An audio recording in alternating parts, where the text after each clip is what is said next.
Hey James, thanks for helping my project. Could you say a little bit about yourself?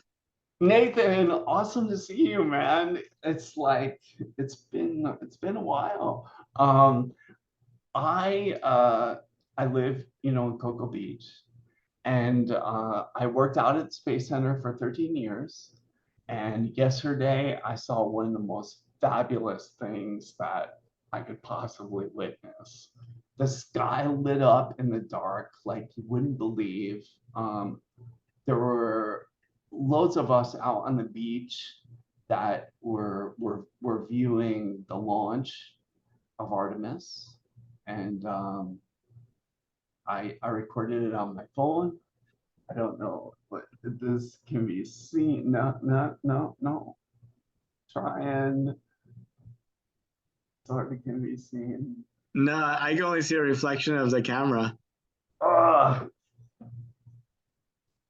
Is it actually? Oh, wow. Yeah, because it's all dark.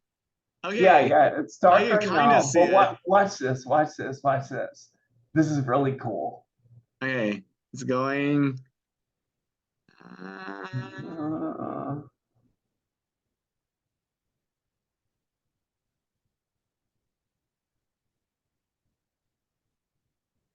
Uh, uh, I don't think it's working. no, no, my phone went sleep. Give me a second. All right.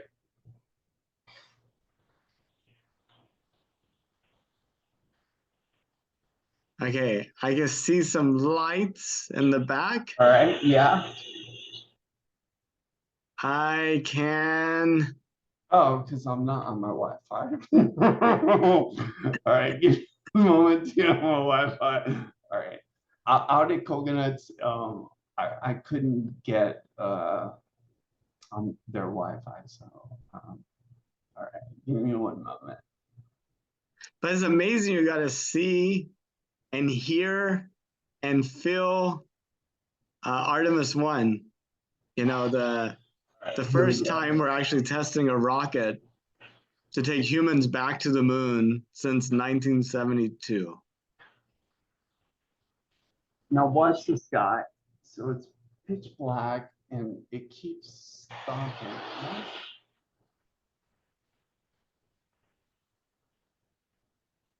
Okay, I see some lights blinking on and off in the background. All right. Give me a second.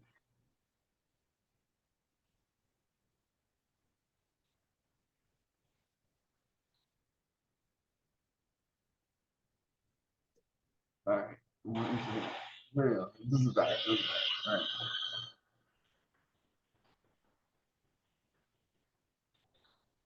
Aha, now I see it. You Whoa, see that? You look at see that? that.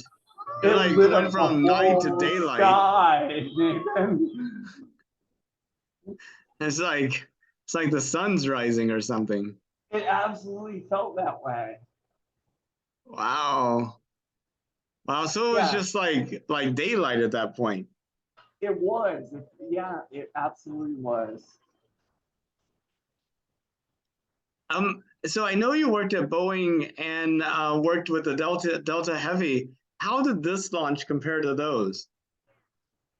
This launch lit up the sky like nothing I've ever seen before in 25 years.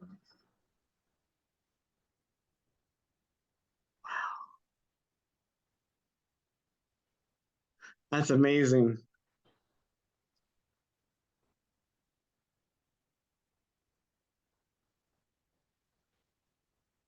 We had some cloud coverage going on there. And then after the cloud coverage, as it reached is the upper atmosphere and reaches that cooler temperature, you get that rumble going on, and then that should be coming up. Yeah, because I guess the light's traveling faster than the sound, so it takes a while for the sound to catch up to you.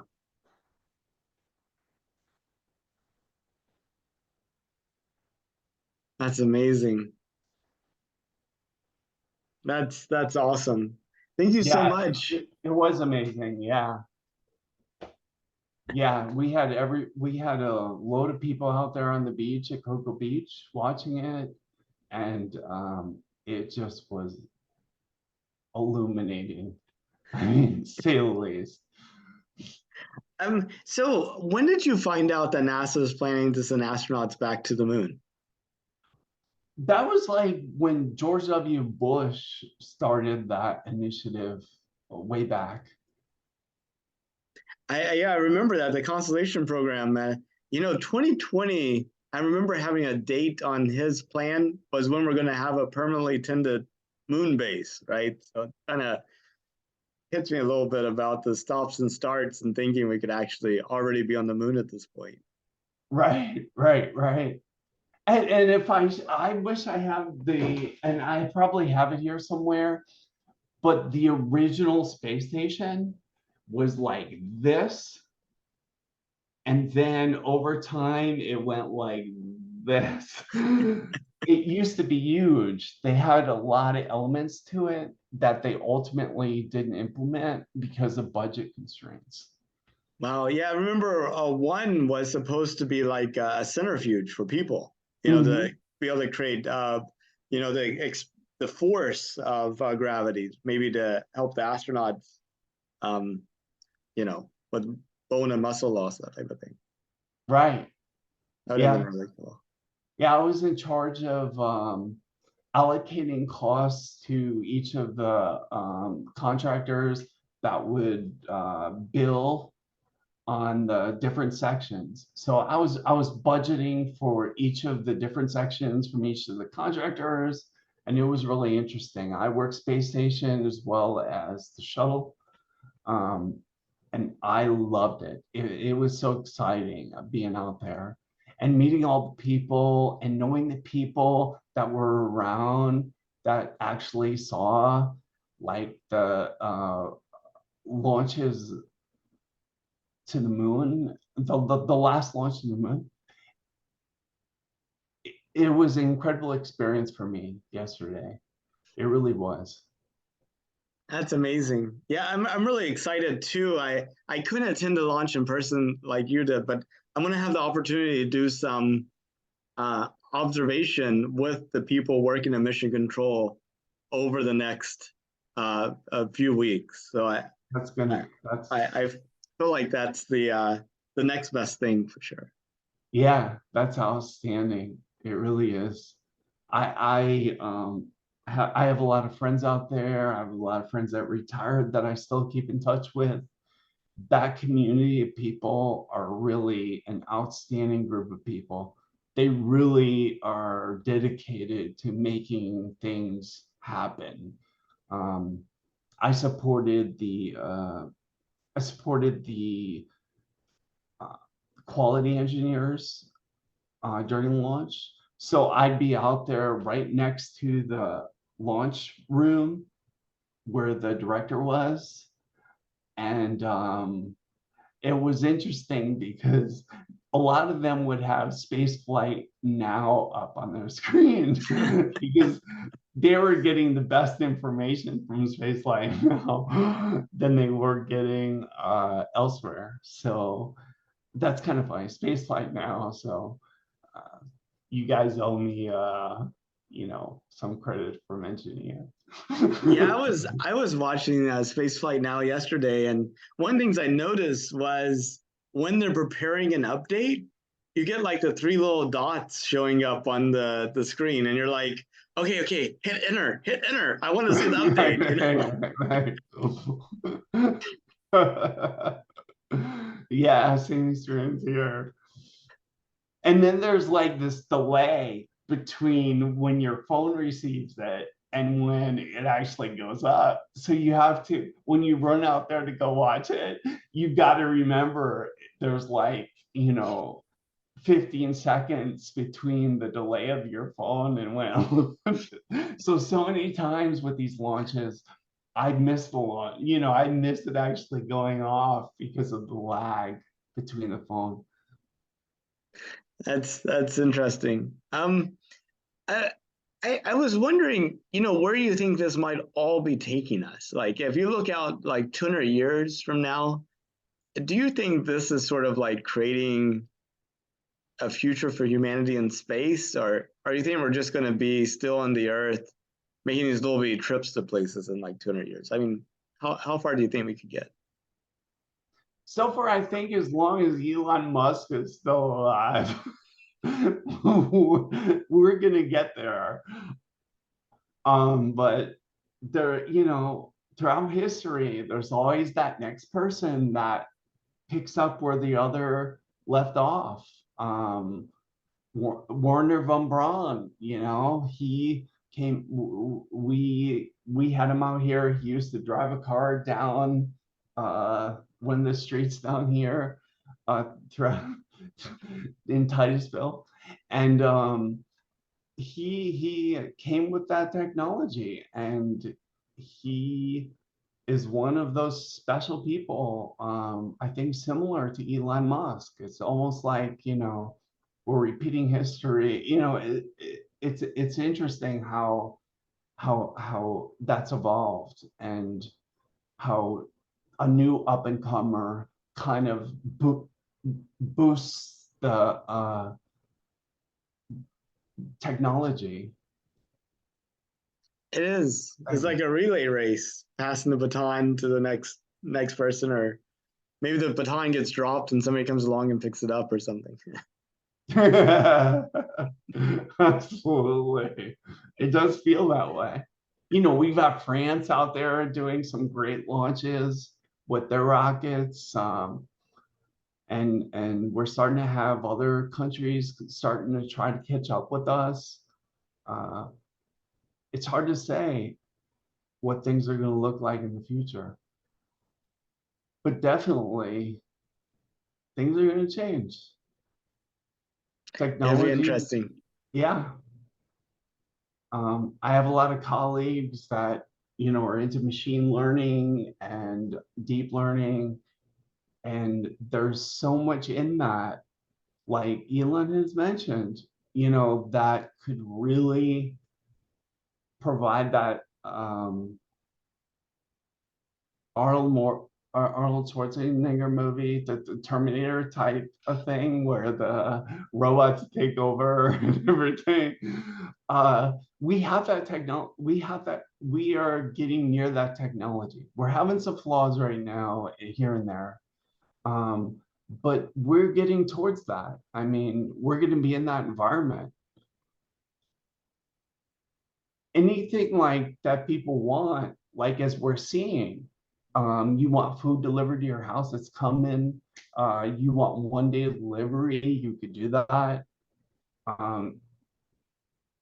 Technology and the space industry, Elon rocked them. He really did. And he went before the Congress, and if you watch that discussion, or that there's a YouTube out there that talks about, that shows that them before Congress talking about space industry. You could see where there's a new paradigm. There's a new evolution. There's a new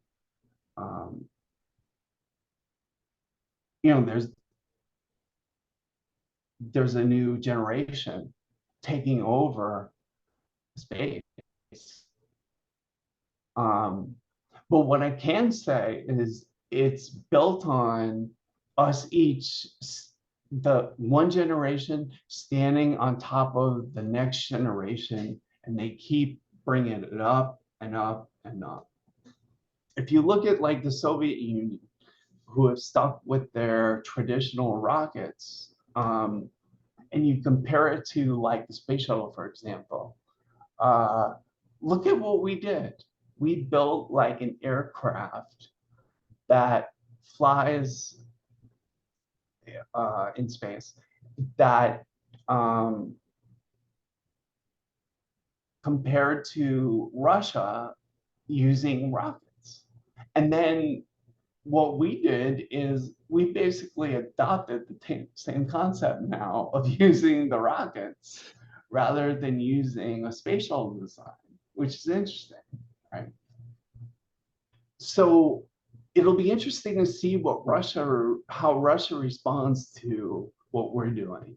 I'm really interested in seeing that because I think we've really shocked the world with some of the things that we've done recently. Out here at Cape Canaveral, down the road, um, we used to just see rockets shot off monthly, every 2 months or every 3 months. Now it's like your whole house vibrates, and then it's like it's another rocket going off, and sure enough, it's one of Elon's SpaceX. It is amazing. I mean, I Elon tried to do 60 launches this year. Yeah, I gotta tell you this quick story. Is I had when I was looking for jobs at one point, I sent him an envelope and I put my resume in it, and I put to be opened by Elon Musk, and I put Elon's address on it, and I desperately tried to get a job with him, but I'm not as smart as him. So I don't think I got responses. I think he basically wanted to challenge like what was going on. In other words, the Boeing, Lockheed's, he wanted to challenge what they were doing. And I kind of tend to agree with him. Back when I joined Boeing in 1996 or something along those ages, you look at the organization and you would have an organizational structure that you'd have to stand up and hold up to show you what the organization looked like, where Elon came up with this concept.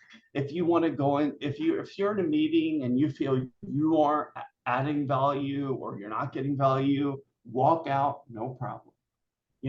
It wasn't like that back in the day. It was a little bit different. But you got to give them credit for what they achieved on such little.